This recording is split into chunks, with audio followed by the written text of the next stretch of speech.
നമുക്ക് വല്ലാർപാടം പള്ളിയിൽ പോയാലോ? വല്ലാർപാടം ബസിലിക്ക കൊച്ചിയിലെ പ്രശസ്തമായ ഒരു കത്തോലിക്ക തീർത്ഥാടന കേന്ദ്രമാണ്. ഇതിന്റെ ഔദ്യോഗിക പേര് അവർ ലേഡി ഓഫ് റാൻസം എന്നതാണ്. ഈ ദേവാലയം പുണ്യമാതാവായ വല്ലാർപാടം മാതാവ് എന്ന പേരിൽ അറിയപ്പെടുന്നു. അനേകം കത്തോലിക്കരും അന്യമതസ്ഥരും ഇവിടെ എത്തി പ്രാർത്ഥിക്കുകയും മാതാവിനോടുള്ള അനുഗ്രഹങ്ങൾ തേടുകയും ചെയ്യുന്നു.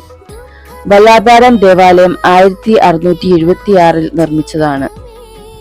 2004 ജോൺ പോൾ II മാർപ്പാപ്പ ഈ പള്ളിയെ മൈനർ ബസിലിക്കയായി പ്രഖ്യാപിച്ചു. വല്ലാർപാടം മാതാവിനെ ജീവൻ രക്ഷിക്കുന്ന മാതാവ് എന്നറിയപ്പെടുന്നു.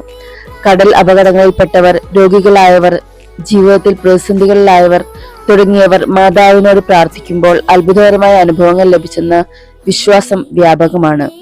പ്രതിവർഷം സെപ്റ്റംബർ 16 മുതൽ 24 വരെ നടക്കുന്ന വല്ലാർപാടം പെരുന്നാൾ വലിയ ഉത്സവമാണ്.